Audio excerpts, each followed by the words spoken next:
예수님의 생애 마지막 7일에 대한 기록이 예수님의 전 생애를 다루는 이 마가복음 기록 16장 안에 5장이나, 그래서 조금 반올림하면은 3분의 1에 해당하는 분량을 차지하고 있습니다.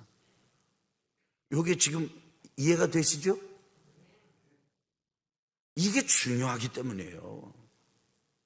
예수님께서 예루살렘 성에 내가 가서 거기서 마지막 한 주간을 보낼 거다라는 그런 예고까지 친다 그러면 3분의 1이 훨씬 더 넘습니다. 이런 비중 있게 이 마가복음이 다루고 있는 다른 사복음서도 마찬가지입니다. 다루고 있는 예수님의 생애 마지막 한 주간, 그것은 하루하루 여러분과 제가 집중해 볼 필요가 있어요. 주목해 볼 필요가 있어요. 예수님께서 주일날 입성하셨습니다. 그리고 예루살렘 성을 쭉 돌아보고 나오셨습니다. 예수님께서 예루살렘 성에서 마지막 한 주간 보낼 때 베이스 캠프, 거긴 베다니였거든요.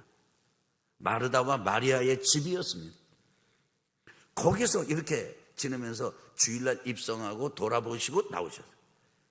그 다음날 월요일날 예루살렘 성에 들어가시다가 무화과나무 저주하시고, 그리고 들어가셔가지고는 예루살렘 성을 딱 돌아본 다음에 거기 지금 막 돈 바꾸는 환전상들, 그 다음에 또 이 재물 파는 그런 사람들 상을 다 뒤집어 엎어버리셨습니다. 2가지 일을 하셨어요. 무화과나무를 저주하시고 성전을 청결하게 하셨습니다.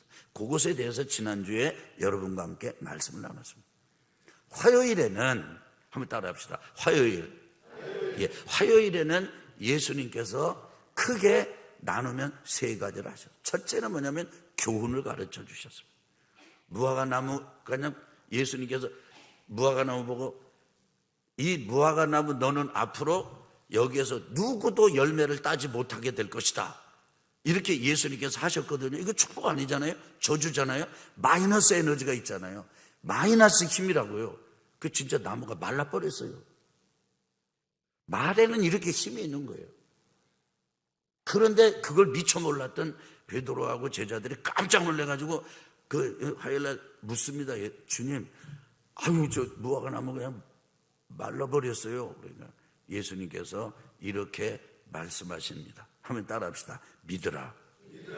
다시 한번 믿으라. 저거 내가 말을 했는데 무화과나무가 말랐다. 이 산더러 옮겨서 저 바다에 빠지라, 옮겨지라 해도 될 것이다. 믿어라. 이게 뭐죠? 지금부터 내가 너희들에게 가르치는 이 가르침, 이 내가 가르치는 하나님 나라의 이 아버지의 말씀, 이게 다 이렇게 능력 있는 것이다. 여러분, 지금 여러분과 저는요, 그냥 능력의 이 은혜 안에 지금 앉아 예배 드리는 거예요. 우리 아멘 합시다. 아멘 합시다. 그 믿으라는 거예요. 그런 교훈을 주셨어요. 그 다음에 2번째 화요일날 하신 건 뭐냐면 논쟁을 벌이셨어요. 누가 시비를 걸었느냐? 예수님에게 유대인들이 시비를 걸었어요. 뭐라고 시비를 걸었느냐? 당신이 도대체 무슨 권위로 이렇게 예루살렘 이 성 안에 이게 난장판으로 만들어 버립니까? 지금 상을 다 뒤집어 엎고 막 한잔상 엎어보고 사람 못 다니게 막 그냥 금하고 그랬는데 도대체 당신 무슨 권위로 그거를 한 거예요? 예수님은 그들에게 하나님께서 주신 권위가 있다는 사실을 아주 확실하게 알려줍니다. 2번째, 그 사람들이 뭐라고 또 시비를 거느냐면 이런 시비를 겁니다. 세금은 누구한테 바쳐야 되느냐? 어떻게 해야 되느냐? 그 다음에 부활의 문제 가지고 또 문제를 삼습니다. 그뿐만이 아닙니다. 가장 큰 계명은 그럼 뭐냐? 이렇게 시비를 겁니다. 그래서 예수님은요, 그 어느 것 하나, 지금 이제 하나하나 지금 다루지 못하고 전체 지금 논쟁의 날이다. 그래서 그냥 화요일을 논쟁의 날이라 이렇게 말하거든요. 근데 그걸 좀, 첫 번하고 마지막 부분만 제가 좀 언급하겠는데, 어떤 계명이 가장 크냐? 사람들은 무슨 계산을 했을까요? 10계명 중에 1계명, 2계명, 3계명, 10계명 다 외우시죠? 새벽 같아 지금. 아주 조용하시네요. 이제 어느 계명이 제일 큰 계명이냐 이런 거였어요. 질문이. 근데 예수님은요 그들의 정곡을 찔러버립니다. 한번 따라합시다. 하나님 사랑, 이웃 사랑. 가장 큰 계명은 사랑하는 것이다. 모든 계명이 여기에 다 들어있다. 이렇게 예수님이 말씀하셨어요. 논쟁을 종결시켜버립니다. 자, 첫째 교훈, 두 번째 논쟁, 그리고 세 번째 하신 것이 있는데 제자들이 예수님에게 물었어요. 주님, 감람산에 올라갔거든요. 제자들한테 저 예루살렘 어떻게 되겠습니까? 그때 예수님께서 예루살렘 성만 말하지 않고 앞으로 저 성이 문제가 아니다. 이 땅이 마지막을 맞게 될 것이다. 그래서 종말을 예고하셨어요. 이 예고는 경고이기도 합니다. 그래서 오늘 말씀의 제목이 뭐냐면 주의하라 깨어라예요. 한번 해봅시다. 주의하라, 깨어라. 이 땅 끝날 때가 온다. 마지막 때가 온다. 그러면서 제자들한테 가르쳐 주신 것이 뭐냐면 주의하라, 깨어 있어라. 이렇게 말씀합니다. 왜 우리가 주의하고 깨어 있어야 할까요? 첫째입니다. 종말은 천천히 옵니다. 지금 보세요. 전쟁의 소문 들리고 기근의 소문 들리고 재난의 소문이 들리고 지진에 대한 소문이 들리고 인간 같지 않은 그냥 짐승같이 사는 사람들의 소문이 들리고 살인 강도의 소문이 들리고 여러분 조심하세요. 여러분의 이 물건 잘 관리하세요. 우리 교회도 도적이 출몰을 하는 곳이에요. 여기도 없어져. 어떤 사람이 지난주만 해도 CCTV 찍히는 줄 알고 거기 안 찍히려고 뒤로 돌아가지고 와서 그래가지고 뭘 가져갔어요. 지금 여러분 지금 앉으셨죠? 여러분 가방 가져오셨죠? 안전하게 있나 확인하세요. 지금 빨리.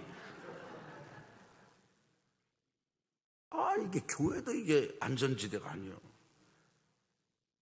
이런 모든 일들이 일어납니다. 천천히 일어납니다. 따라합시다. 종말은 천천히 온다. 그렇기 때문에 사람들이 뭐라고 생각하느냐. 뭐 이러다가 끝내겠지 뭐 그러려니 합니다. 아주 만성적이 됩니다. 정말 얘기하지 마. 기분 나빠. 말이야. 이 땅이 지금 지구가 지금 태어난 그때부터 지금까지 똑같이 그대로 있잖아. 그런 웃기는 소리 하지 마라. 만성적인 이런 생각을 가지고 있는 사람들입니다. 두 번째, 이 종말의 특징이 뭐냐면 갑자기 오는 거예요. 이 천천히 하고 갑자기는 어울리는 말이 아니에요. 근데 물을 끓여도 서서히 끓는데 어느 순간이 되면 아주 끓죠. 압력밥솥 지어보셨죠? 그런데 압력밥솥이 이렇게 하다가 어느 순간 터지면 그냥 순간 터져버립니다. 댐에 구멍이 나면 서서히 구멍이 커지지만 어느 순간 확 돼버립니다. 사도 베드로는 아예 하늘이 말리고 물질, 원자 이게 아주 없어진다고, 불에 다 없어지는 것처럼 사라진다고 말합니다. 따라합니다. 천천히. 갑자기.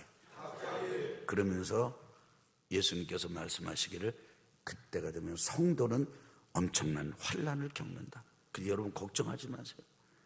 진짜 성도만 환난을 받지 핍박을 받지 어중간하고 쉽게 그냥 타협하고 합리화시키고 이건 이래서 안 하고 저건 저래서 안 하고, 여러분 핑계 없는 무덤이 없고 이유 없는 무덤이 없는 것처럼 신앙생활에서 구실 없는 이 미온적인 태도는 없습니다. 전부 구실이 있어요. 전부 이유가 있어요. 그런 사람은 걱정하지 마세요. 절대 환난 안 당합니다. 뭐 환난 당할 게 뭐 있어요. 다 이유되고 타당하게 되고 합리화시키고 예배 드리려 할 때 안 드리고 뭐 하지? 안 하는데. 그런데 따라합시다. 무릇. 다시 한번 무릇. 경건하게 살고자 하는 자는 핍박을 받으리라. 바울이 사랑하는 아들, 믿음의 아들 디모데에게 꼭 집어 가르친 거예요. 얘야 걱정하지 마라. 진짜 경건하게 살려고 애쓰는 사람, 그런 사람들이 핍박을 받을 때가 온다. 그러면서 그러기 때문에 너희가 주의하고 깨어있어라 말씀합니다. 지금 세계에서 일어나는 일을 보십시오. 전쟁이 있습니다. 지진이 있습니다. 기근이 있습니다. 혹시 여러분 기억하십니까? 예배 드릴 때 제가 영상을 보여드린 적이 있어요. 메뚜기가 창고라는 아프리카의 초원 지역에 대한 지금도 잔뜩에 여러분 유튜브 들어가 보세요. 또 어느 나라에도 또 짐승이 너무 또 그냥 나대가지고 지금 또 살기가 어렵다는 거예요. 이미 종말의 소식은 이미 들려오고 있습니다. 예수님 말씀하세요. 따라합시다. 무화과 나무의 비유를 배워라. 여러분 어렵게 생각하지 마세요. 무화과 나무가 이스라엘이고 이스라엘이 어떻게 돼? 여러분 그거 몰라도 돼요. 그거보다 더 근원적인 건 예수님은요, 사시사철 뭐 보고 알아요? 우리가 산천에 있는 초목을 보면 알잖아요. 나무 보고 계절을 알듯이 이루어지고 있는 일을 보고 지금 시대의 경륜을 보아라. 땅에 미련 두지 맙시다. 영원히 살 것처럼 착각하지 맙시다. 떠날 준비합시다. 여러분 떠날 준비하자고요. 여기는 영원히 못 살아요. 최근에도 갑작스럽게 이런 위기를 경험하고 있는 이들을 만나고 지켜보고 나면 우리 성도들 중에 그래서 깨달아요. 그렇지, 언제든지 떠난다 할지라도 아무것도 거리낄 것 없이 살아야 되겠구나. 사순절 2주를 맞으면서 주의하라, 깨어라. 세상 징조 바라보며 세상에 매이지 말고 세상 바라보고 살지 말고 언제라도 주님 부르시면 아멘 하고 가겠습니다. 가볍게 살아가는 영성의 소유자들이 되시기를 예수 그리스도 이름으로 축원합니다.